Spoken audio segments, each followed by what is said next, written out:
بسم الله الرحمن الرحيم. کتێبخانەی دەنجی ڕۆشنایی. ناوی کتێب بە کوردی هەندێک گرفتی گەنجان. نووسینی شێخ محەممەد بن صالح عوثەیمین. وەرجێڕانی مظەفەر عەوڵا قەسرێ. بڵاوکردنەوەی نووسینگەی تەفسیر بۆ بڵاوکردنەوە و ڕاگەیاندن. نەخشەسازی ناوە جومعە سدیق کاکا. خەت نەوزاد کۆیی. بەرگ ئەمین مخلیص. نۆرە و ساڵی چاپ یەکەم 1431 کۆچی بەرامبەر 2010 میلادی. تیراژ 1500 دانە.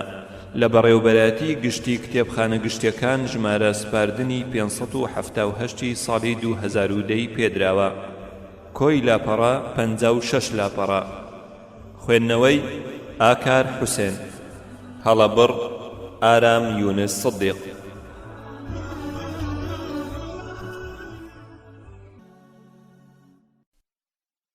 خوێنەری بەڕێز ئەم تڕاکە بە کۆتا هات.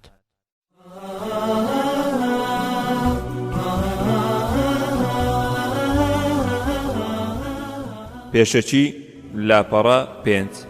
بسم الله الحمد لله والصلاة والسلام على رسول الله وبعد. جێگای بەختەوەریمە کە یەکێک لە گرنگترین کێشەکان نەک تەنها لە کۆمەڵگەی ئیسلامی بەڵکو لە هەموو کۆمەلگاکان پێشکەشی براکانم بکەم کە ئەویش کێشەی گەنجانە لەم سەردەمەدا، چونکە گەنجان چەندان کێشەی فکری و نەفسیان بەسەر دڵدا دێت و دەبێتە هۆی ئەوەی کە هەندێک جار تووشی قەڵەقی و دڵەڕاوچێ بن لە ژیاندا و تواناکانیان بخەنە کار بۆ ڕزگاربوون لەو قەڵەقی و دوودڵیە و ئاشکراکردنی ئەم خەمە. ئەمەشیان بۆ نایەتە دی تەنها بە دین و ڕەوشتی ئەوانە نەبێت کە پتەوی کۆمەلگە و چاچی دنیا و دواڕۆژیان پێوە بەندە و بەهۆی ئەوانەوە خێروبێر بۆ ئومەت دێت و خراپە و کارەسات و کێشەکان لەناو دەچن. وڵاتان بە بێدانیشتوان ئاوەدان ناکرێنەوە. دینیش بەبێ خەڵک و شوێنکەوتوانی دانامەزرێت و جێگیر نابێت. هەر کاتێکیش دینەکەیان ڕاگر ئەوە خوای پەروەردگار سەریان دەخات با دوژمنەکانیان هەرچۆنێک بن، هەر وەکو خوای گەورە دەفەرموێت: يا أيها الذين آمنوا إن تنصروا الله ينصركم ويثبت أقدامكم والذين كفروا فتعسا لهم وأضل أعمالهم. سورة محمد آياتي 7 تا آياتي 8.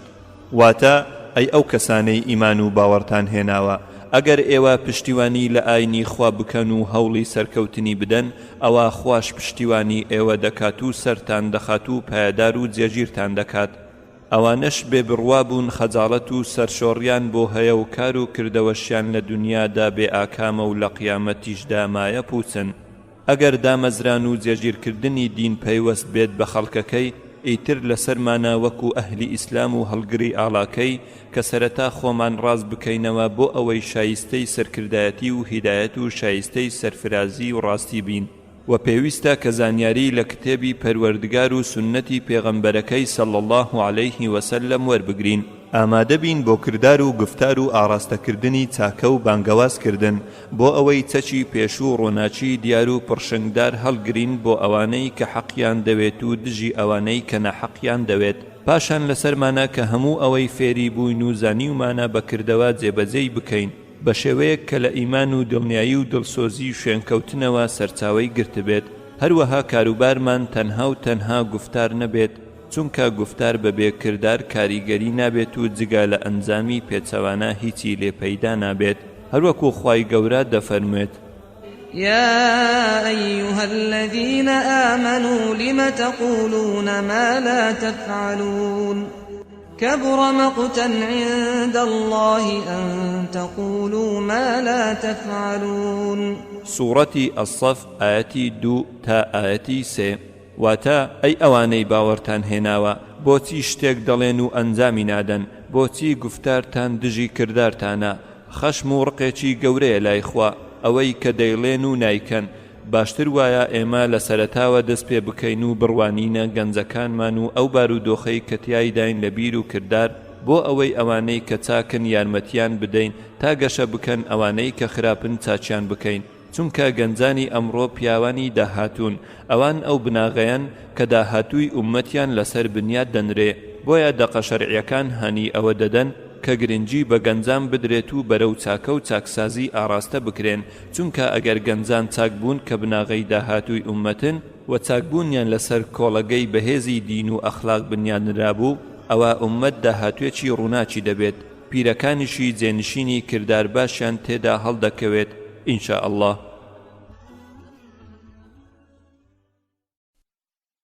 خوێنەری بەڕێز ئەم تڕاکە بە کۆتا هات.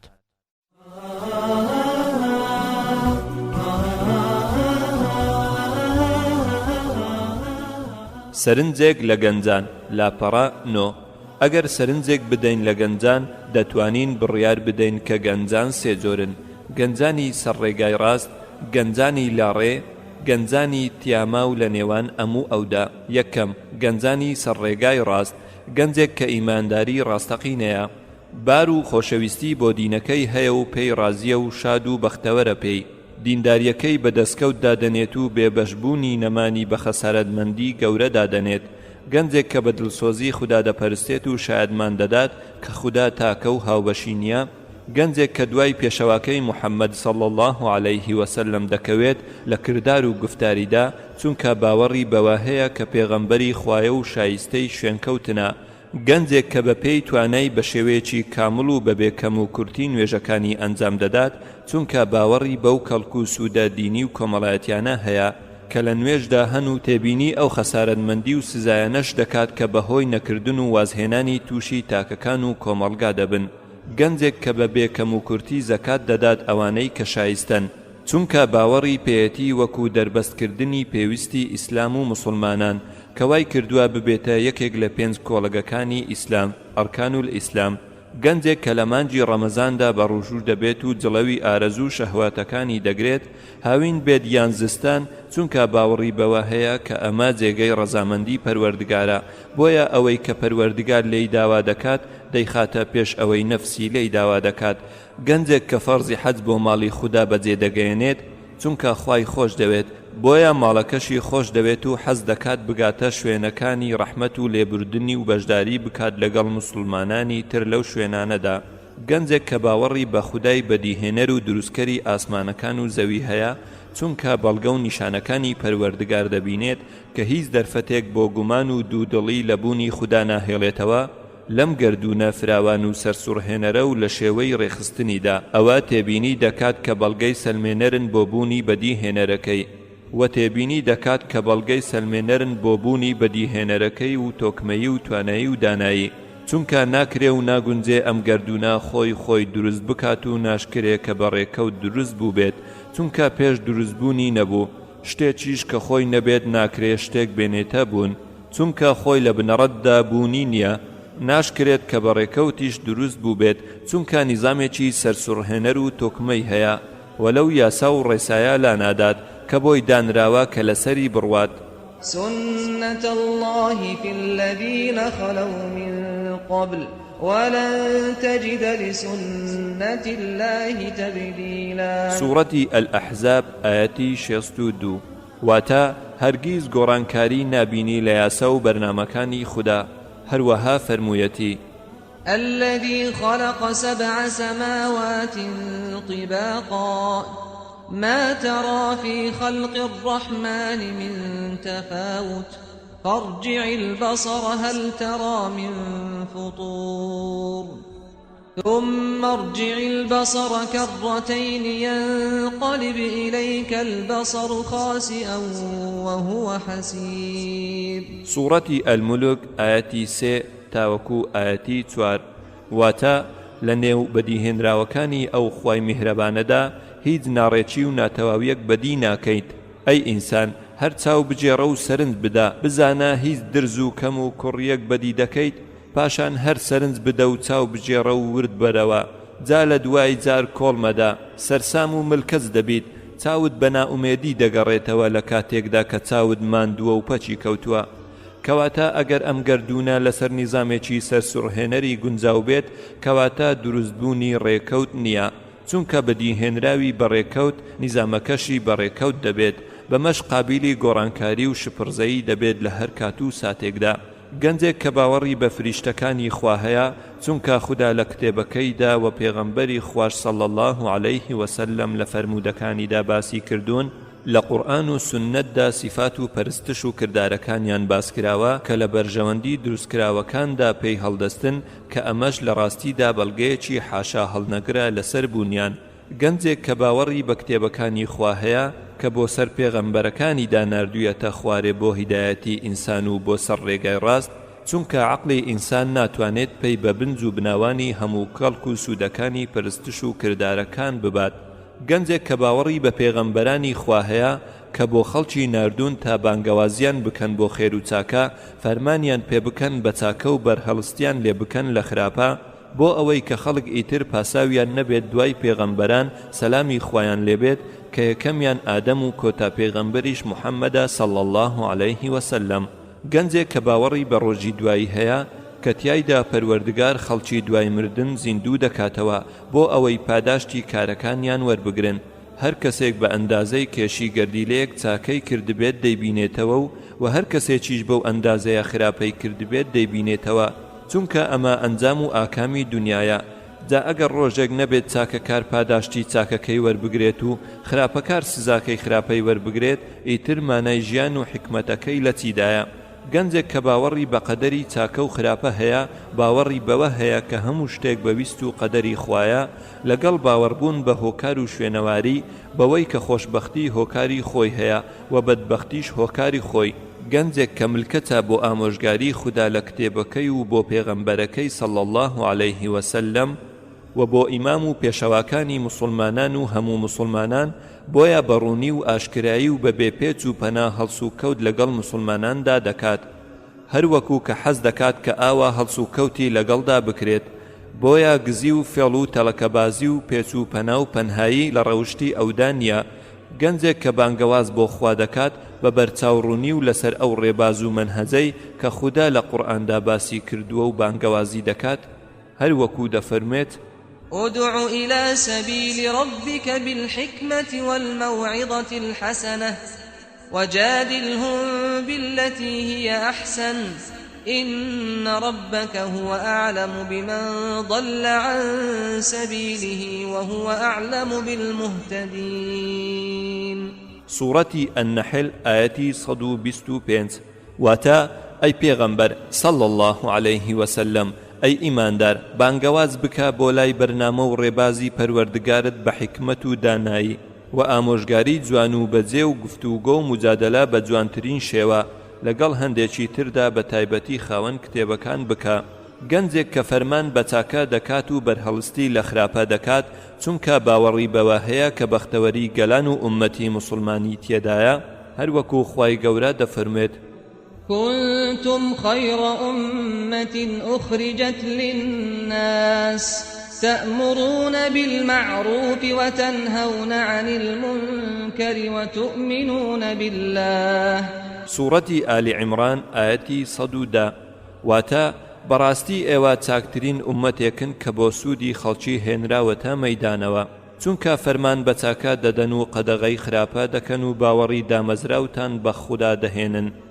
گەنجێک کە هەوڵ بۆ گۆڕینی خراپە دەدات بەو شێوازەی کە لە پێغەمبەر صلی الله عليه وسلم هاتووە کە دەفەرمێت: هەر یەکێک لە ئێوە ئەگەر خراپەیەکی بینی با بەدەستی بیگۆڕێت، ئەگەر نەیتوانی با بە زوبانی بیگۆڕێت، و ئەگەر هەر نەیتوانی با بە دڵی پێی ناخۆش بێت. گەنجێک کە ڕاستی دەڵێت و ڕاستی قبول دەکات، چونکە ڕاستگۆیی هۆکارێکە بۆ گوێڕایەلی خوددا، گوێڕایەلیش هۆکارێکە بۆ چوونە بەهەشت. بۆیە کەسێک کە بەردەوام ڕاستی دەڵێت و ڕاستگۆیە تا وای لێ دێت کە لە لای خوا بە ڕاستگۆ هەژمار دەکرێت. گەنجێک کە خێری بۆ هەموو مسلمانان دەوێت، چونکە ئیمانی بەو فەرمودەی پێغەمبەر صلی الله عليه وسلم هەیە کە دەفەرمێت: هیچ کامێکتان ئیمانی تەواو نییە، هەتا ئەوەی کە بۆ خۆتان پێتان خۆشە بۆ براکەشتان پێتان خۆش نەبێت. گەنجێک کە هەست بە بەرپرسیارەتی دەکات بەرامبەر خوا و ئومەتەکەی و نیشتیمانەکەی، هەردەم هەوڵ دەدات ئەو کارەی کە چاکەی دین و ئومەت و نیشتیمانی تێدایە دوور لە خۆپەرستی و تێبینیکردنی بەرژەوەندی تایبەتی خۆی لەسەر حیسابی بەرژەوەندی کەسانی تر ئەنجامی بدات. گەنجێک بۆ خوا و بەخوا و لە پێناو خوددا جیهاد دەکات، بۆ خوا جیهاد دەکات بە دڵسۆزی و تەنها بۆ ئەو بەبێ ڕیایی و ناوبانگ. بۆ خوا جیهاد دەکات بەوەی کە تەنها پشت بەو دەبەستێت و لە خۆی ڕازی نییە و پشت بە بەهێز و دەسەڵاتی خۆی نابەستێت. لە پێناو خواشدا جیهاد دەکات لە چوارچێوەی دینەکەی و بەبێ زیادەڕۆیی و بەبێ کەم و کوڕی، بە زمان و بەدەست و بە ماڵ و سامانی، بەو پێی کە ئیسلام و مسلمانان پێویستیانە جیهاد دەکات. گەنجێکی خاوەن ئەخلاق و دین، بەرز و بەڕێز لە ڕەوشدا، ئارامگرتوو لەسەر دینەکەی، خۆشمەجلیس و سنگفراوان و ڕووخۆش و دڵپاک و ئارامگر و ئۆقرەگر، بەڵام لەگەڵ ئەوەشدا دووربینە و هیچ هەلێک لە دەست خۆی نادات و هەرگیز ناهێڵێت هەست و سۆزی بەسەر ئەقل و ویجدانیدا زاڵ بێت.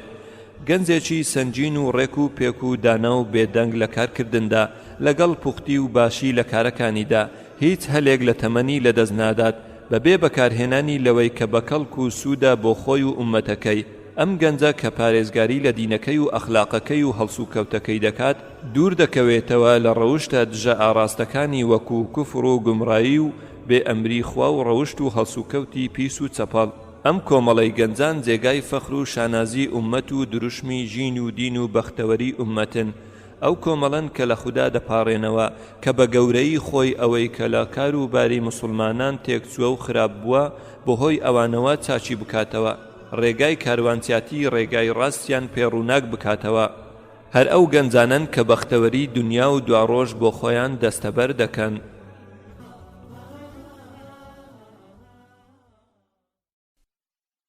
خوێنەری بەڕێز، ئەم تڕاکە بە کۆتا هات.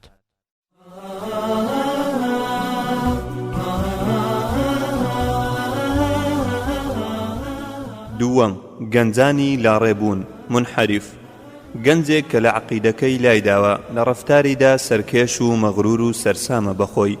گەنجێک نقوم بووە لە ناو کردارە پیس و بەدەنەکانی، حەق لە کەسانی تر قبول ناکات و نەفسی خۆی لە ناحەق ناگرێتەوە، خۆپەرست و خۆویستە لە ڕەفتاریدا. گەنجێکی کەللەڕەق کە هەرگیز بۆ حەق نەرم نابێت و دەستیش لە ناحەق هەڵناگرێت. گەنجێک کە گرنگی بە لە دەستدانی مافی پەروەردگار و خەڵکی نادات، ئاژاوەجێڕ و فیتنەچیە و لە بیر و هۆش و ڕەفتار و کرداریدا سەنجی خۆی لەدەستداوە.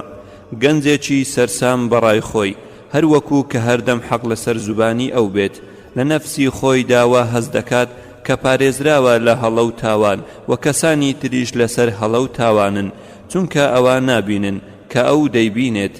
لای داوا لە ڕێگەی ڕاستی دینەکەی، لە نەریتی کۆمەڵایەتی لە ڕەفتار و کرداریدا، بەڵام ئەو خراپەکاریەی بۆ ڕازاوەتەوە، بۆیە بە جوان و چاکە دەیبینێت.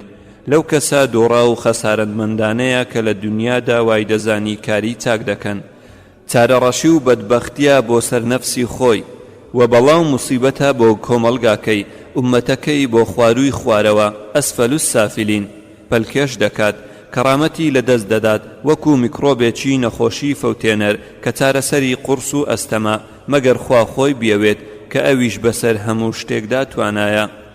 سەیەم، گەنجانی تیاماو لە نێوان ئەموو ئەودا، گەنجێکی دوودڵ و سەرلێشێوا و لە نێوان دوو ڕیانێکدا، حەقی ناسیوە و لێی دڵنیا بووە و لە کۆمەلگایەکی بە پارێزیش ژیاوە، بەڵام لە هەموو لایەکەوە دەرگاکانی خراپەی بۆ واڵا کراوە، گومان لە عەقیدەدا، لاڕێی لە ڕەفتاردا، فەسادی لە کار و کرداردا، دەرچوون لە عادەت و تەقالید و شەپۆلی پوچی جۆرا و جۆر، هەر جارە و بەرەو لایەکی دەبات، تووشی جێژەلوولێکی بەردەوامی فکری و نەفسی هاتووە. لە بەرامبەر ئەو شەپۆلانەدا تیاماوە، نازانێ ئایا حەق کە هاتۆتە کایەوە، لەم بیرۆچکە و ڕێباز و ڕێڕەوانە هاتۆتە بوون، یان لەو ڕێبازەی پێشینەی ڕابردوو کۆمەلگا پارێزەرەکەی لەسەری بوون، سەری لێ شێواوە، جارێک ئەم بە باش دەزانێت و جارێک ئەو، بە پێی هێزی ئەو شەپۆلانەی بەری دەکەون بڕیار دەدات. ئەم جۆرە گەنجانە سلبین لە ژیانیاندا، پێویستیان بەلایەنێکی بەهێز هەیە تا بەرەو بەهەشتی حەق و ڕێگای خێریان ببات. ئەمەش کارێکی ئاسانە ئەگەر خوا کەسێکی بانگەوازخوازی باش و دانا و زانای بۆ پەیدا بکات. ئەم گەنجانە هەندێک لە ڕۆشنبیری ئیسلامیان وەرگرت، بەڵام زۆر زانستی گەردوونیان خوێند کە خۆی لە خۆیدا دژی دینن، یان ئەوان گەمژەن و والەی حاڵی دەبن، بۆیە سەرسام و دوودڵ لە نێوان هەردوو لادا وەستاون، بەڵام دەتوانن خۆیان لەم سەرگەردانیا ڕزگار بکەن، ئەویش بە گرینگیدان بە ڕۆشنبیری ئیسلامی و وەرگرتنی لە سەرچاوە سەرەکیەکانی قورئان و سوننەت و لەسەر دەستی زانا دڵسۆز و بەڕێزەکان. ئەمەش کارێکی ئەستەم نییە.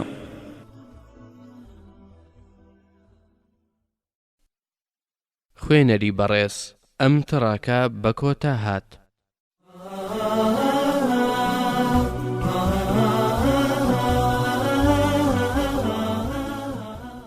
لە ڕێلادانی گەنجان و کێشەکانیان لاپەڕە 21 هۆکارەکانی لە ڕێبوونی گەنجان و کێشەکانیان زۆر و جۆرا و جۆرن.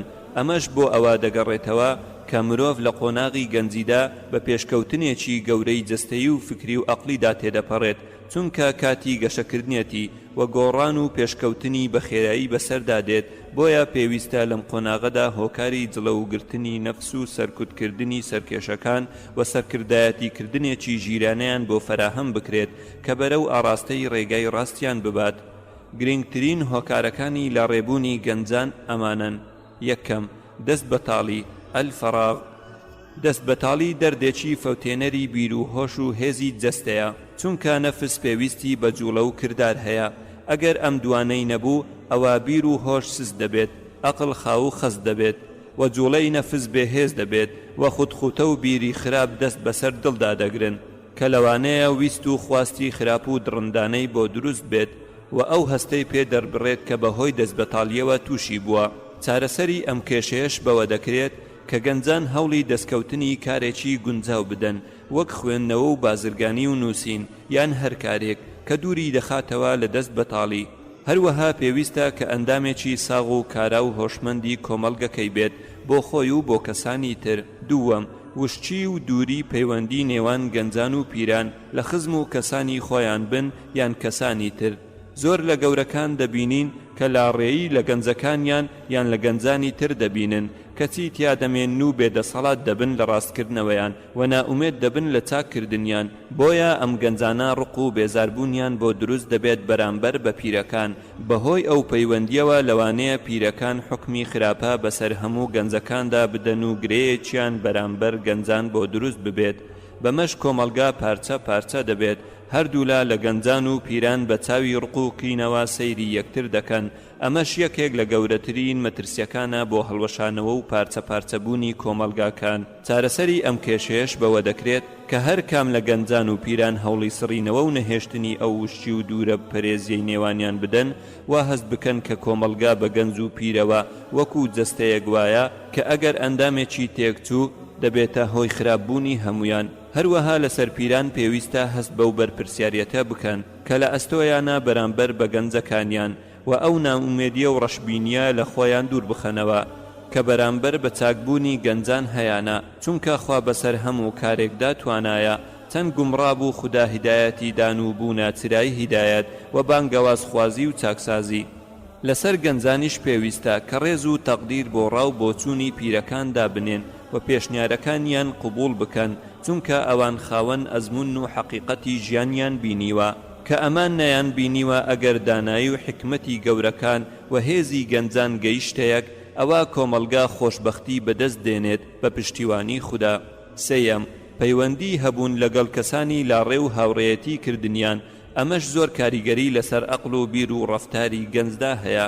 بۆیە پێغەمبەر صلی الله عەلەیه وسلم دەفەرمێت: مرۆڤ لەسەر دینی هاوڕێکەیەتی، جابا هەر یەکێک لە ئێوە سەیر بکات بزانێت هاوڕێیەتی چێ دەکات. هەروەها فەرموویەتی: نمونەی کۆڕ و مەجلیسی خراپەکار وەک کوورەتی وایە کە یان جلەکەت دەسووتێنێ یان بۆنی ناخۆش دەکەیت. چارەسەری ئەم کێشەیەش بەوە دەکرێت کە گەنج بۆ هاوڕێتیکردن ئەو کەسە هەڵبژێرێ کە خاوەن بیر و هۆش و خێر و چاکە بێت، بۆ ئەوەی سوود لە بیر و هۆش و چاکە و خێرەکەی وەربگرێت و خەڵکی هەڵسەنگێنێت پێش ئەوەی کە هاوڕێتیان بکات. جا ئەگەر خاوەن ڕەوشتێکی بەرز و دینێکی دامەزرا و ناوبانگێکی باش بوو، ئەوە ونبووەکەی و دەستکەوتە بە نرخەکەی دۆزیوەتەوە، با دەستیان پێوە بگرێت. ئەگەرنا پێویستە لەیان دوورکەوێتەوە و بە قسەی بریقەدار و جوانی ڕواڵەت هەڵ نەخەڵەتێت، چونکە ئەمە ئەو فێڵ و تەڵەکە و داوا پیسانن کە لایەنگرانی شەڕ و خراپە دەیانگر نەبەر بۆ پەلچێشکردنی خەڵکی ساویلکە و بەستە زمان، بۆ زیادکردنی ژمارەیان و چاککردنەوە و ڕاستکردنەوەی ئەوەی کە لەیان خراپ و خوار و خێت بووە. چوارەم، خوێندنەوەی هەندێک کتێبی ڕوخێنەر لە نامیلکە و گۆڤار و ڕۆژنامە و یان هەر شتێکی تر کە مرۆڤ وا لێ دەکات گومانی بۆ دروست ببێت بەرامبەر بە دین و عەقیدەکەی کە بەرەو هەڵدێری هەڵوەشاندنەوەی ئەخلاقی جوانی دەبات بەمەش دەکەوێتە نێوان کوفر و ناپەسندی ئەگەر گەنجان بەرگریەکی بەهێزی ڕۆشنبیری و دینی قوڵ و بیرێکی تیژیان نەبێت کە بتوانن حەق و ناحەق و قازانج و زیان لە یەکجیاکەنەوە ئەوە هەرزوو تێدەکەون. خوێندنەوەی ئەم جۆرە کتێبانە ڕاستەوخۆ کار لە گەنج دەکات و سەرەوژێری دەکات چونکە یەکسەر بەرخاکێکی بەپیتی ئەقلی گەنجەکە دەکەوێت بەمەش ڕەگەکانی بەهێز دەکات و قەدەکانی ئەستور دەبن و لە ئاوێنەی ئەقل و ژیانیدا ڕەنگ دەداتەوە. چارەسەری ئەمەش بە دوورکەوتنەوە دەبێت لەو جۆرە کتێبانە و خوێندنەوەی ئەو کتێبانەی کە خۆشەویستی خوا و پێغەمبەر صلی الله عليه وسلم لە دڵدا دروست دەکەن و ئیمان و چاکە دێننەدی. ئیتر ئەگەر لەسەر ئەمە ئارام بگرێت ئەوە نەفس باشترین چارەسەری دەکات و قەرەبووی ئەو خوێندنەوەی بۆ دەکاتەوە کە پێشتر خۆی پێوە گرتبوو وای لێ کردبوو کە بەرەو هیلاکەت و بێزاربوون بچێت لە خوێندنەوەی کتێبە باشەکان. بە هەمان شێوەی ئەو کەسەی کە ململانێ لەگەڵ نەفسی خۆیدا بکات و بیەوێت هەستێت بە ئەنجامدانی تاعاتێک بەڵام نەفسی ڕەتی کاتەوە و بیەوێت بەشتی خراپ و بەدسەرقاڵ بێت.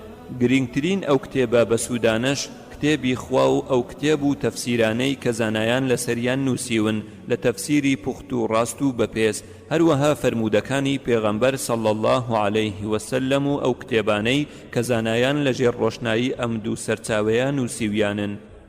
پێنجەم، هەندێک گەنج گومانیان وابوو کە ئیسلام ڕێگری لە ئازادیەکان دەکات و وزەکانی ئینساب کب دەکاتەوە بۆیە لە ئیسلام هەڵدێن و وای لێ تێدەگەن کە دینێکی کۆنەپەرستە و خەڵکەکەی بەرەو دواوە دەجێڕێتەوە و دەبێتە کۆسب لە بەرامبەر پێشکەوتن و شارستانیەت. چارەسەری ئەم کێشەیەش بەوە دەبێت کە پەردە لەسەر ئیسلام لا بدرێت و حەقیقەتی بەدیار بخرێت بۆ ئەو گەنجانەی کە حەقیقەتیان ون کردووە جا بەهۆی خراپی گومان بردنیان بێت یان لە کەمی زانستیان بێت یان هەردووچیان. ئیسلام ڕێگری ئازادیەکان نییە بەڵکو ڕێخەری ئازادیەکانە و بە ئاراستەیەکی ڕاست و دروستیان دەبات بۆ ئەوەی کە بە ئازادی کەسێک بەر لە ئازادی کەسانی تر نەگرێت لە کاتی بوونی ئازادی ڕەهادا چونکە هەر کەسێ ئازادی ڕەهای دەوێ ئەوە ئازادیەکەی لەسەر حیسابی کەسان دەبێت بەمەش ئازادیەکان تێک دەئاڵێن و گێرەشێوێنی و ئاژاوەجێڕی دروست دەبێت و فەسادی سەر هەڵدەدات. بۆیە خوای پەروەردگار حکمە دینەکەی ناوناوە سنوورەکان وكاتك حكمك قدغكردن بيت فرمويتي تلك حدود الله فلا تقربوها. سورة البقرة آياتي 187 واتا اوانا سنوركاني خوان ميان بزنون زيچان مكون اگر حكمك قدغكردن بيت فرمويتي تلك حدود الله فلا تعتدوها. سورة البقرة آياتي 220 واتا ئەوانە سنوورەکانی خوای پەروەردگارن لێیان مەترازێن و سنوور شتێنی مەکەن. جیاوازی هەیە لە نێوان ڕێگرتن لە ئازادی وەکو هەندێک کەس وا گومان دەبن لەگەڵ ئەو ئاراستە و ڕێخستنەی کە بۆ بەندەکان کراوە لەلایەن پەروەردگاری دانا و شارەزا. ئەمە جێگای کێشە و دەمەقاڵێ نییە لە کاتێکدا کە ڕێخستن و نیزام کارێکی سروشتیە لە هەموو لایەنەکانی ئەم گەردوونەدا مرۆڤیش بە سروشتی خۆی ملکەت بووە بۆ ئەم نیزامە واقعی و سروشتیانە چونکە دەبینین مرۆڤ ملکەچە بۆ دەسەڵاتی برسیەتی و تێنیوتی و نیزامی خواردن و خواردنەوە هەر لەبەر ئەوە ملکەس دەبێت بۆ ڕێکخستنی نیزامی خواردن و خواردنەوەی لە ڕووی چەندێتی و چۆنیەتی و جۆرەکەی بۆ ئەوەی کە پارێزگاری لە تەندروستی و جەستە و سەلامەتیەکەی بکات. هەروەها ئینسان ملکەچە بۆ نیزامە کۆمەڵایەتیەکەی بەدەستگرتن بەدابوو نەرێتی وڵاتەکەی لە ڕووی خانوبەرە و جلوبەرگ و چون و هاتن. بۆ نمونە ملکەسی شێوازی جلوبەرگ و جۆرەکەی و شێوە و خانوبەرە و ڕێساکانی هاتوچۆ دەبێت. ئەگەر ملکەتی ئەمانە نەبێت ئەوە بە ڕیسپەر شاد لە قەلەم دەدرێت و شایستەی هەڵسوکەوتی کەسە ڕیسپەڕەکان دەبێت کە دوورە پەرێز دەبن لە خەڵکی ئاسایی. کەواتە ژیان هەمووی ملکەتیە بۆ چەند سنوورێکی دیاریکراو بۆ ئەوەی کارەکان بەرەو ئاراستەی مەبەست بڕۆن. جا ئەگەر ملکەتی بۆ نیزامە کۆمەڵایەتیەکان ملکەتیەکی ناچاری بێت بۆ چاکسازی لە کۆمەلگە و ڕێگرتن بێ لە جێرە شێوێنی و هیچ کەسێک لێی بەدەر نەکرێت ئەوە ملکەتی بۆ نیزامە شەرعیەکانیش کارێکە دەبێ بکرێت بۆ چاکسازی لە ئومەتدا. ئیتر چۆن هەندێک کەس لێی دەردەچن و وای دەبینن کە ڕێگرتنە لە بەردەم ئازادیەکاندا ئەمە بوختانێکی گەورە و گومانێکی تاوانکاری باتڵە. هەروەها ئیسلام خەفەکەری و وزەکانی مرۆڤ نییە بەڵکو مەیدانێکی فراوانی وزە و فکر و عەقلی و جەستەی یەکانە. ئەوە تا ئیسلام بانگەواز دەکات بۆ بیرکردنەوە و ڕوانین، ئەمەش لەبەر ڕێزگرتنە لە مرۆڤ بۆ ئەوەی گەشە بە عەقڵ و فکری بدات. ئەوە تا پەروەردگار دەفەرموێت: قل إنما أعظكم بواحدة أن تقوموا لله مثنى وفرادا ثم تتفكروا ما بصاحبكم من جنة إن هو إلا نذير لكم بين يدي عذاب شديد. سورة سبا آياتي 36. واتا پێیان بڵێ من هەر یەک ئامۆژگاری ئێوە دەکەم کە بۆ خوا و لەبەرخوا دوو قۆڵی یان بەتەنهایی هەڵوێستە بکەن و پاشان بیر بکەنەوە لەم قورئانە لەم پێغەمبەرە صلی الله عليه وسلم لەم بەرنامەیە. هەروەها دەفەرمێت: قل انظروا ماذا في السماوات والأرض وما تغني الآيات والنذر عن قوم لا يؤمنون. سورەتی یونس ئاەتی 101. واتە پێیان بڵێ تەماشا بکەن و سەرنج بدەن خواچی دروست کردووە لە ئاسمان و زەویدا. ئیسلام هەرتەنها بە بانگەوازیکردن بۆ بیرکردنەوە و ڕوانین لێ نەگەڕاوە، بەڵکو بە عەیبیشی دادەنێت لەسەر ئەو کەسانەی کە بیر ناکەنەوە. خوای پەروەردگار دەفەرموێت: أولم ينظروا في ملكوت السماوات والأرض وما خلق الله من شيء وأن عسى أن يكون قد اقترب أجلهم فبأي حديث بعده يؤمنون. سورة الأعراف آياتي 185. واتا ئایا بۆ سەرنجیان نەداوە لەو هەموو دەسەڵاتە گەورەی خوا لە ئاسمانەکان و زەویدا و ئەو هەموو شتانەی کە خوا بەدی هێناون بۆ ئەوەندە بێ ئاگان. هەروەها فەرموویەتی: أولم يتفكروا في أنفسهم ما خلق الله السماوات والأرض وما بينهما إلا بالحق وأجل مسمى وإن كثيرا من الناس بلقاء ربهم لكافرون. سورة الروم آياتي 8. واتا ئایا ئەوە لە ناخی خۆیاندا بیرێکیان نەکردوتەوە کە خوا ئاسمانەکان و زەوی و هەرچی لە نێوانیاندا هەیە تەنها بە حەق نەبێت دروستی نەکردوون. هەروەها فەرموویەتی: ومن نعمره ننكسه في الخلق أفلا يعقلون. سورة ياسين آياتي 68. واتا خۆ ئاشکرایە ئەوەی تەمەنی درێژی پێ ببەخشین جوانی ڕواڵەتی بۆ ناهێلین. ئایا بۆ ژیریان ناخەنەکار؟ فەرمانکردن بەڕوانین و بیرکردنەوە تەنها بۆکردنەوەی هێزی عەقلی و فکریە، ئەدی چۆن هەندێک کەس دەڵێن خەفەکردنی هێز و وزەکانە. بەڕاستی ئەو بوختانەیان قسەیەکی زۆر گەورە و ناڕێکە کە لە دەمیان دەردەچێت. ئەوانە جگە لە درۆ و گفتاری نابەجێ هیچی تر ناڵێن. ئیسلام بۆ ڕۆڵەکانی ڕێگای بە هەموو ئەو خۆشیانە داوە کە زیانیان بۆ مرۆڤ نییە لە ڕووی جەستەیی و دینی و عەقلی. ئەوە تا خواردن و خواردنەوەی شتە پاکەکانی حەڵال کردووە. يا أيها الذين آمنوا كلوا من طيبات ما رزقناكم واشكروا لله إن كنتم إياه تعبدون. سورة البقرة آياتي 172. واتا أي أواني باورتان هناوا بخۆن لەو ڕزق و ڕۆزیە چاک و باشانەی کە پێمان بەخشیون و بەردەوام سوپاسگوزاری خوا بکەن.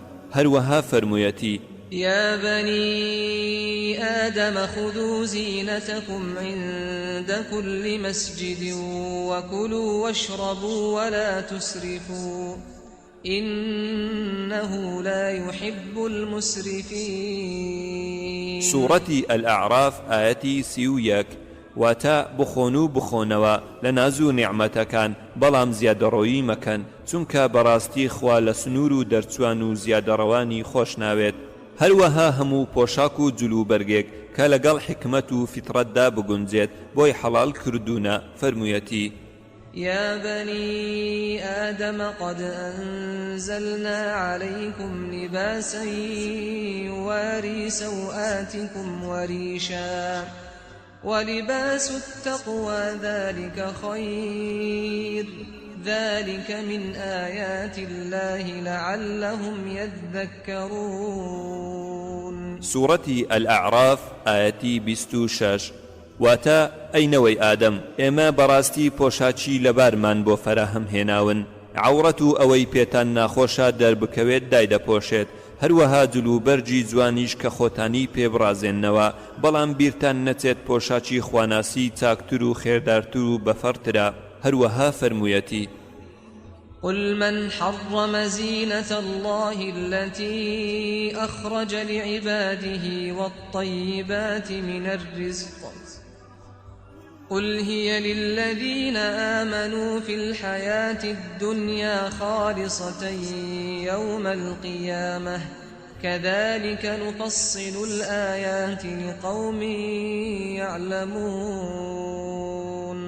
سورة الأعراف آياتي 32 واتا ئەی پێغەمبەر صلى الله عليه وسلم پێیان بڵێ ئەوە چێیە پۆشاک و زینەت و جوانیە خوایەکانی لە بەندەکانی حەرام کردووە کە لە بنەڕەتدا خۆی بۆی بەدی هێناون هەروەها ئەوە چێیە ڕزق و ڕۆزیە چاکەکانی حەرام کردووە بەو خەڵکە بڵێ هەموو ئەو شتانە بۆ ئیماندارانە لە ژیانی دنیا و لە کاتێکدا پاڵفتن لە ڕۆژی قیامەتدا هەروەها ڕێگای بەخۆشی وەرگرتن لە ئافرەت داوە لە ڕێگای نیکاحی شەرعیەوە. وإن خفتم ألا تقسطوا في اليتامى فانكحوا ما طاب لكم من النساء مثنى وثلاث ورباع فإن خفتم ألا تعدلوا فواحدة أو ما ملكت أيمانكم ذلك أدنى ألا تعولوا. سورة النساء آياتي 3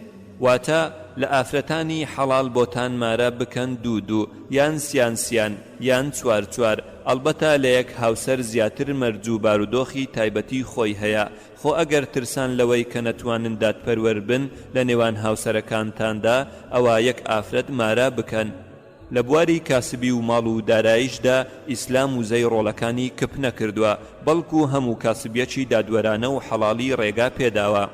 وأحل الله البيع وحرم الربا. سورة البقرة آياتي 275 واتا خوا کڕین و فرۆشتنی حەڵال کردووە و سوی حەرام کردووە هەروەها فەرموویەتی هو الذي جعل لكم الأرض ذلولا فامشوا في مناكبها وكلوا من رزقه وإليه النشور. سورة الملك آياتي 15 واتا هر ئەو زاتە زەوی بۆ زەلیل و ملکەت کردوون هەرچیتان بوێت لەسەری دروست دەکەن چۆنتان بوێت بەکاری دەهێنن بگەڕێن بە هەموو گۆشە و کەناریدا لەو ڕزق و ڕۆزیەش بخۆن کە پێشکەشتان دەکات دڵنیاش بن کە سەرنجام گەڕانەوەتان بۆ لای ئەو زاتەیە هەروەها فەرموویەتی فإذا قضيت الصلاة فانتشروا في الأرض وابتغوا من فضل الله واذكروا الله كثيرا لعلكم تفلحون.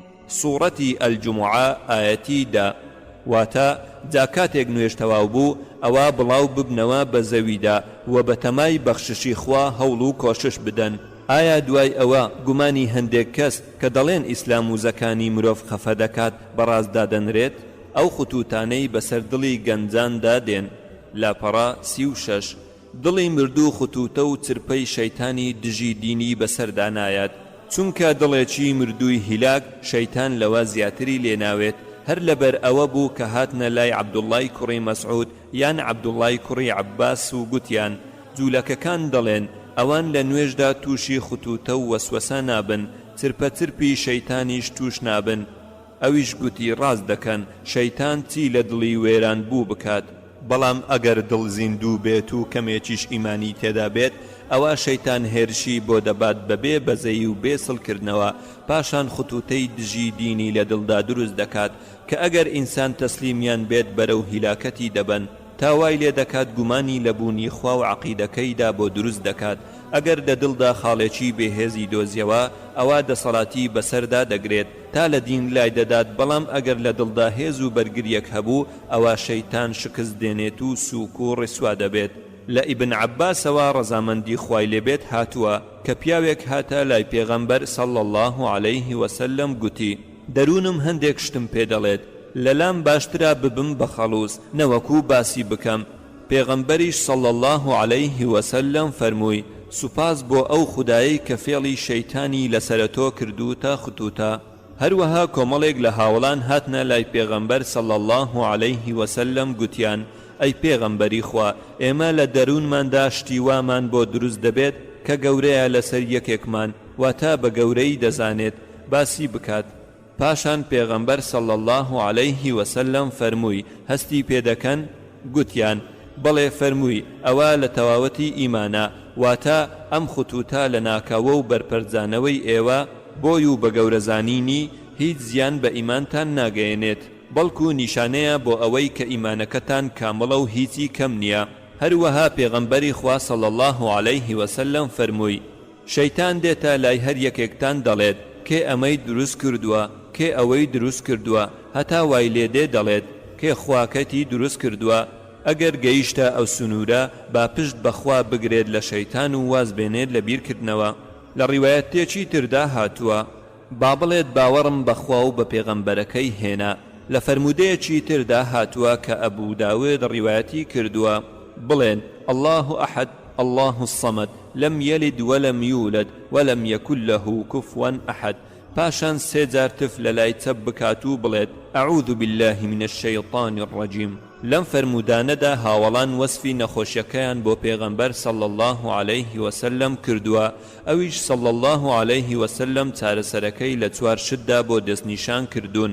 یەکەم وازهێنان لەو خوتوتانە بە مانای وازهێنانی یەکجارەکی و لە بیرکردنی وەک ئەوەی کە نەبوو بێت سەرقالکردنی بیر و هۆش بە فیکری ڕاست و دروست. دووەم پەناگرتن بەخوا لە شەیتانی نەفرەت لێکراو لەم جۆرە فیکرانە ئەعوذ بالله من الشەیطان الرەجیم. سێیەم بڵێت ئیمانم هێنا بەخوا و پێغەمبەرەکانی. چوارەم بڵێت الله أحد الله الصمد لم يلد ولم يولد ولم يكن له كفوا أحد. پاشان سێ جار تف لە لای چەپ بکات و بڵێت أعوذ بالله من الشيطان الرجيم. ڕامانێک لە مەسەلەی قەدەر.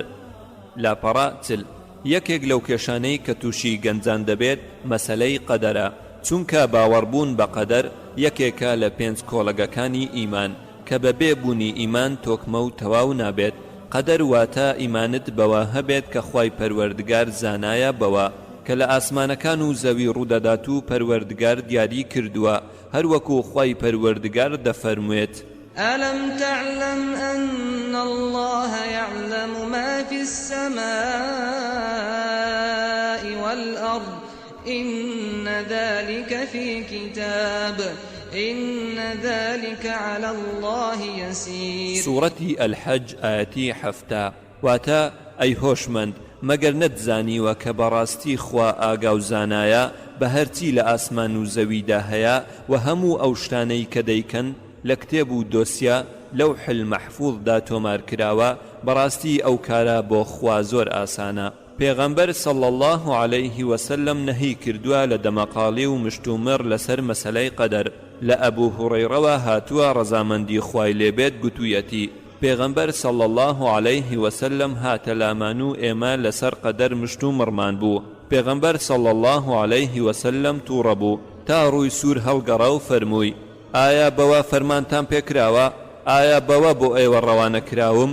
میلەتانی پێش ئێوە بەوە لە ناوچوون کە لەو مەسەلەیەدا دەمەقاڵیان کرد تکاتان لێ دەکەم کە کێشە و دەمەقاڵی لەسەر مەکەن. چونە ناو مەسەلەی قەدەر و کێشە و دەمەقاڵێ لەسەری مرۆڤ دەخاتە چاڵێکەوە کە ناتوانێت لێی دەرباز ببێت. بۆیە ڕێگای سەلامەتی لەوەدایە کە بایەخ بەخێر و چاکە بدەین و فەرمانت پێکراوە کە هەوڵی بۆ بدەیت چونکە پەروەردگارت عەقڵ و تێگەیشتنی بە تۆ بەخشیوە و پێغەمبەرانی بۆ ناردووی و کتێبی لەگەڵ ناردوونەتە خوارێ.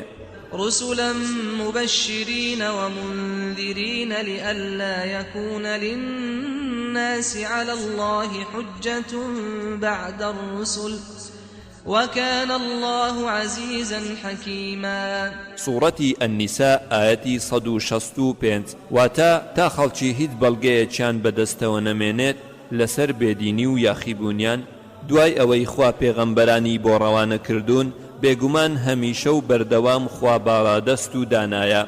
کاتێک پێغەمبەر صلی الله عليه وسلم باسی ئەوەی بۆ هاوڵانی کرد کە هیچ کەسێک نییە شوێنی بۆ دیاری نەکرابێت لە بەهەشت یان لە دۆزەخ گوتیان ئەی پێغەمبەری خوا صلی الله عليه وسلم پشت بە نووسراوەکە ببەستین و واز لە کارکردن و هەوڵدان بێنین. پێغەمبەری خوا صلی الله عليه وسلم فەرمووی کار بکەن و هەوڵ بدەن چونکە هەر کەسە و بۆ ئەوە مەیسەر کراوە کە بۆی دروست کراوە بەڵام ئەوەی لە ئەهلی بەختەوەری بێت ئەوە کار بەکاری ئەهلی بەختەوەری دەکات بەڵام ئەگەر کەسێک ئەهلی بەدبەختی بێت ئەوە کار بەکاری ئەهلی بەدبەختی دەکات. پاشان پێغەمبەر صلی الله عليه وسلم ئەم ئاەتەی خوێندەوە فأما من أعطى واتقى وصدق بالحسنى فسنيسره لليسرى وأما من بخل واستغنى وكذب بالحسنى فسنيسره للعسرى. سورة الليل آياتي 5 تاوكو آياتي دا واتا جا ئەوەی ماڵ و سامان دەبەخشێت و پارێزگار و لە خواترسا و بڕوای پتەوی بە پاداشتی چاک و بە نرخی خوایی هەیە ئەوە ڕێگای چاکە و چاکەکاری بۆ ئاسان دەکەین و سەرنجام دەیخەینە خێر و خۆشیەوە. بەڵام ئەوەی ڕەزیل و دەست و قاو بێت و خۆی بێنیاز بزانێت و ڕەزامەندی خوایی مەبەست نەبێت و بڕوای نەبێت بە پاداشت و بەهرەی چاچی خوایی و بە درۆی بزانێت ئەوە ئێمە ڕێبازی تنگانە و ناخۆشی بۆ ئاسان دەکەین و سەرنجام بە دۆزەخی دەگەیەنین. پێغەمبەر صلی الله عليه وسلم فەرمانی پێکردن بە کارکردن و ڕێگای نەدان کە پشت بە چارەنووس ببەستن چونکە ئەوەی کە لە ئەهلی بەهەشت نووسراوە لەوان نابێت تەنها ئەگەر بەکردەوەی ئەهلی بەهەشت بکات ئەوەی کە لە ئەهلی دۆزەخیش نووسراوە لەوان نابێت تەنها ئەگەر بەکردەوەی ئەوان بکات. کارکردنیش لە ژێر دەسەڵات و توانای مرۆڤدایە چونکە مرۆڤ دەزانێت کە مافی هەڵبژاردننی کار و توانای جێبەجێکردن دراوەتێ و بەهۆی ئەوانیشەوە ئەوەی بیەوێت دەیکات و ئەوەی بیەوێت وازی لێدێنێت. ئەوە تا ئەگەر مرۆڤ بیەوێت سەفەر بکات سەفەر دەکات ئەگەر بیەوێت بمێنێتەوە دەمێنێتەوە. ئەوە تا مرۆڤ کە ئاگر دەبینێت لەبەری ڕادەکات بەڵام کە شتێک دەبینێت کە حەزی لێ دەکات بەڕێو ڕووی دەڕوات. تاعەت و تاوانیش مرۆڤ هەروە بە ئارەزومەندانە دەیکات و بەویستی خۆی وازی لێدێنێت. لە لای هەندێک خەڵک دوو کێشە دەربارەی قەدەر دروست دەبێت. یەکەمیان مرۆڤ وا هەست دەکات کە بە ئارەزووی خۆی کارێک دەکات و بە ئارەزووی خۆی وازی لێدێنێت بێ ئەوەی هەست بە هیچ ناچارکردنێک بکات لەسەرکردنی یان نەکردنی. ئیتر چۆن ئەمە لەگەڵ ئەوە دەگونجێت کە ئیمانمان بەوا هەبێت کە هەموو شتێک بە قەدەر و قەزای خوایە. وەڵام بۆ ئەو پرسیارە ئەوەیە ئەگەر ئێمە بڕوانینە کار و کردداری مرۆڤ دەبینین لە دوو هۆکارەوە سەرچاوە دەگرێت ویست ئیرادە واتە هەڵبژاردننی شتەکە یاخود کارەکە و توانە قودرە. ئەگەر ئەم دوو هۆکارە نەبن ئەوە کارەکە ئەنجام نادرێت. ویست و تواناش هەردووچیان لە دروستکراوەکانی پەروەردگارن چونکە ئیرادە لە هێزی عەقلیە و تواناش لە هێزی جەستەیە. ئەگەر خوا بیەوێت ئەوە عەقل لە مرۆڤ دەسێنێتەوە و ویست و ئیرادەی نامێنێت یاخود توانای لێ دەسێنێتەوە و وای لێ دەکات کە ئەنجامدانی کارەکە ئەستەم و مستەحیل بێت. بۆیە مرۆڤ ویستی کارێک بکات و جێبەجێی کرد ئەوە بەدڵنیاییەوە خواویستویەتی و کردوویەتی ئەگەر نابێ هیمەتی دەکرد و بربەستێکی بۆ دروست دەکرد تا بکەوێتە بەردەم توانای جێبەجێکردنی. دووەم کێشە کە لە لای هەندێک کەس هەیە لەسەر مەسەلەی قەدەر ئەویش ئەوەیە کە مرۆڤ چۆن لەسەر تاوانەکان سزا دەدرێت کە لەسەری نووسرابن و ناشتوانرێت خۆلە و چارە نووسا ڕزگار بکرێت. وەڵامی یەکەم ئەگەر ئەوە بڵێ ئەوەش بڵێ کە ئینسان لەسەر کردارە چاکەکانی پاداشت وەردەگرێت ئەدی چۆن پاداش لەسەر شتێک وەربگرێت کە لەسەری نووسراوە و ناتوانێت خۆی لێلا بدات. ئەمە دادگەری نییە. ئەگەر لەکردنی تاواندا قەدەر بکرێتە بیان و پاساو بەڵام لەکردنی تاعەتەکاندانە. وەڵامی دووەم خوای پەروەردگار ئەم بیان و پاساوەی لە قورئانی پیرۆزدا پوچەڵ کردوتەوە و بە قسەی بێعیلم و زانستی داناوە کە فەرموویەتی سيقول الذين أشركوا لو شاء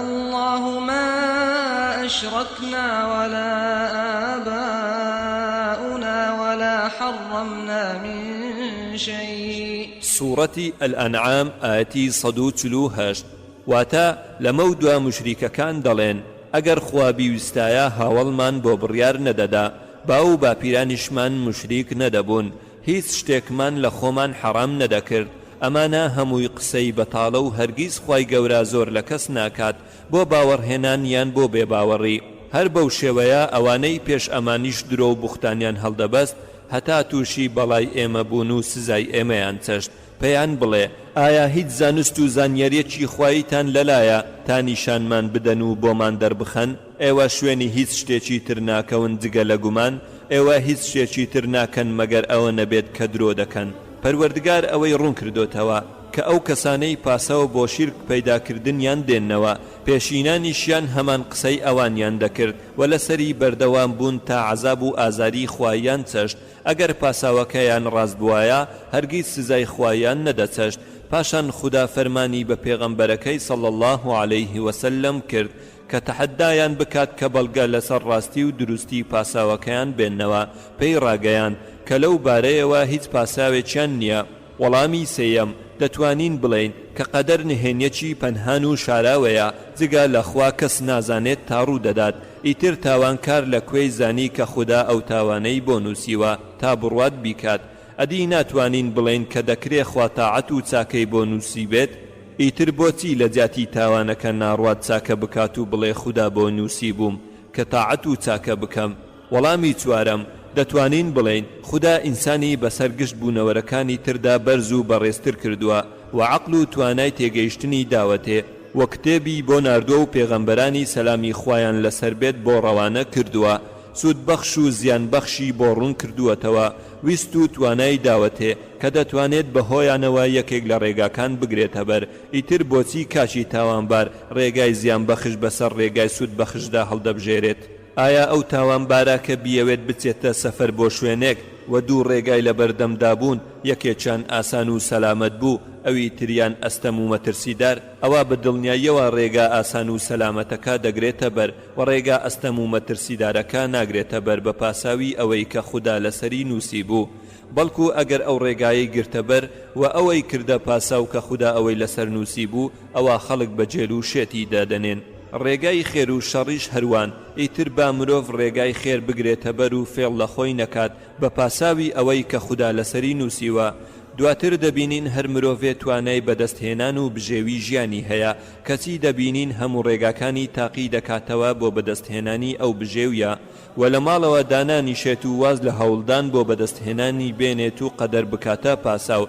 کەواتە جیاوازی چییە لە نێوان هەوڵدان بۆ دنیا و هەوڵدان بۆ تاعەتی خوا ئیتر بۆچی قەدەر دەکەیتە پاساوێک بۆ نەکردنی تاعەت و چاکە بەڵام نایکەیتە پاساو بۆ نەکردنی کاری دنیا شتەکە زۆر ڕوون و ئاشکرایە بەڵام هەوا و ئارەزوو مرۆڤ کوێر و کەڕ دەکەن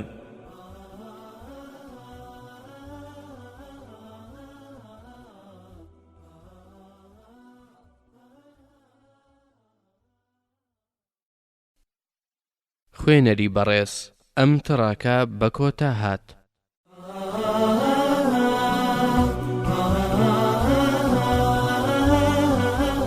هەندێک فەرموودە دەربارەی گەنجان لاپەڕا چلوونۆ لە کاتێکدا کە باسەکەمان دەربارەی گەنجانە حەز دەکەم چەند فەرموودەیەک کە باسی گەنجانی تێدایە باز بکەم لەوانە یەکەم پێغەمبەری خوا صلی الله عليه وسلم فەرموویەتی کە ئیمامی ئەحمەد ڕیوایەتی کردووە پەروەردگار سەرسامە بە گەنجێک کە لە ڕێی ڕاست لا نادات دووەم پێغەمبەری خوا صلی الله عليه وسلم فەرموویەتی کە لە بوخاری و مسلیمدا هاتووە حەوت کەس خوددا دەیان خاتە ژێر سێبەری خۆی ئەو ڕۆژەی کە جگە لە سێبەری ئەو هیچ سێبەری تر نییە پێشەوایەکی دادپەروەر گەنجێک کە لە خواپەرستیدا ڕووچوو بێتە خوار پیاوێک لە دڵی پەیوەست بێت بە مزگەوت دوو کەس کە لەبەر خوددا یەکتریان خۆش بێت و کۆبوونەوە و جیابوونەوەیان تەنیا لەبەر ئەو بێت پیاوێک ئافرەتێکی جوان و پایدار داوای داوەن پیسی لێ بکات و ئەویش بڵێ من لە خوا دەترسم پیاوێک خێرێک بکات بەنهێنی بە جۆرێک کە دەستی چەپی نەزانێت دەستی ڕاستی چی بەخشیوە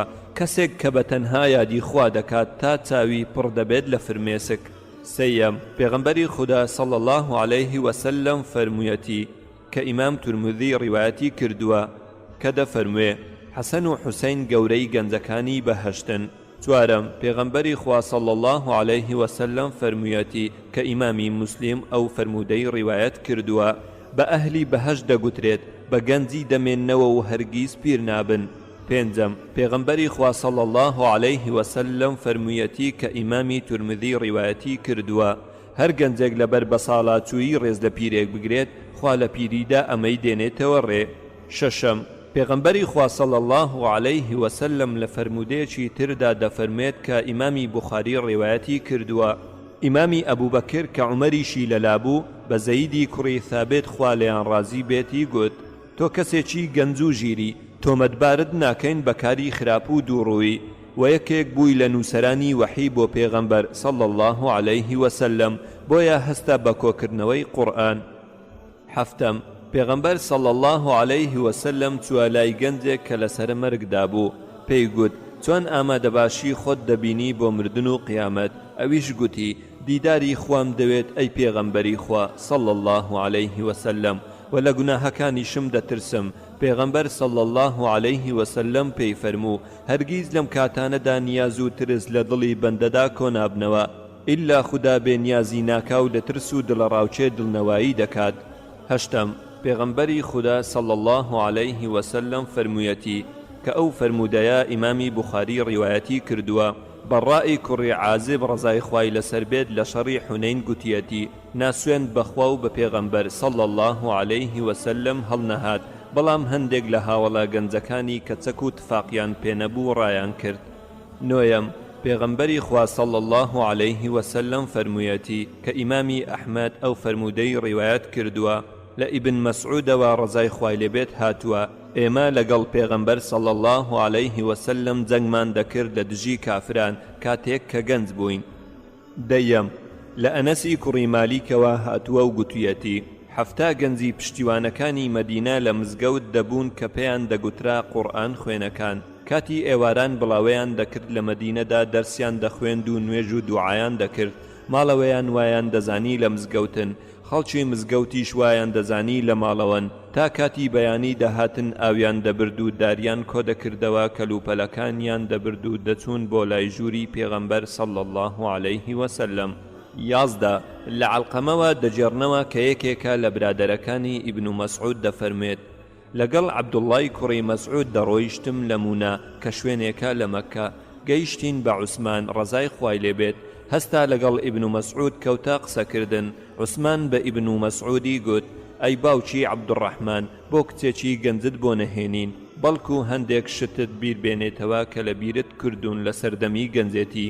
عەبدوڵڵاش گوتی ئەی عوسمان پێغەمبەریش صلی الله عليه وسلم پێی گوتین ئەی کۆمەڵی گەنجان هەر کەسێک لە ئێوە توانای ژنهێنانی هەیە باژن بێنێت چونکە ژنهێنان هۆکارە بۆ چاوپارێزی و داوێن پاچی هەر کەسێکیش توانای ژنهێنانی نەبوو با بە ڕۆژوو بێت چونکە ڕۆژوگرتن قەڵغانە بۆ خۆگرتنەوە لە حەرام. دوانزە پێغەمبەری خوا صلی الله عليه وسلم فەرموویەتی کە ئیمامی موسلیم ئەم فەرموودەی ڕیوایەت کردووە لەو فەرموودەی کە باسی دەجال دەکات هاتووە کە پێغەمبەر صلی الله عليه وسلم دەفەرموێ دەجال بانجی گەنجێکی پڕ لە ئیمان دەکات بۆ قبولکردنی بەرنامەکەی ئەویش وەری ناگرێ دەجالی شمشێرێکی لێدەدات و دەیکاتە دوو کرد پاشان بانجی دەکات و هەڵدەستێتەوە و بەپێکەنین بەڕوویەکی گەشەوە قبولی دەکات.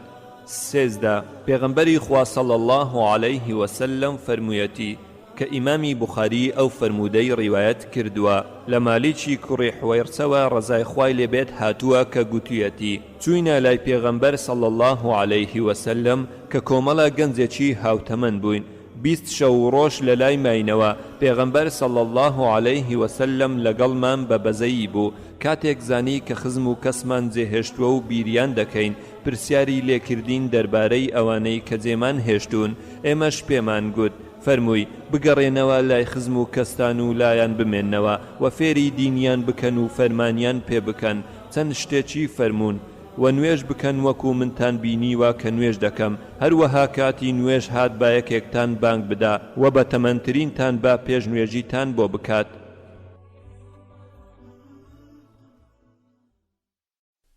خوێنەری بەڕێز ئەم کتێبە بە کۆتا هات.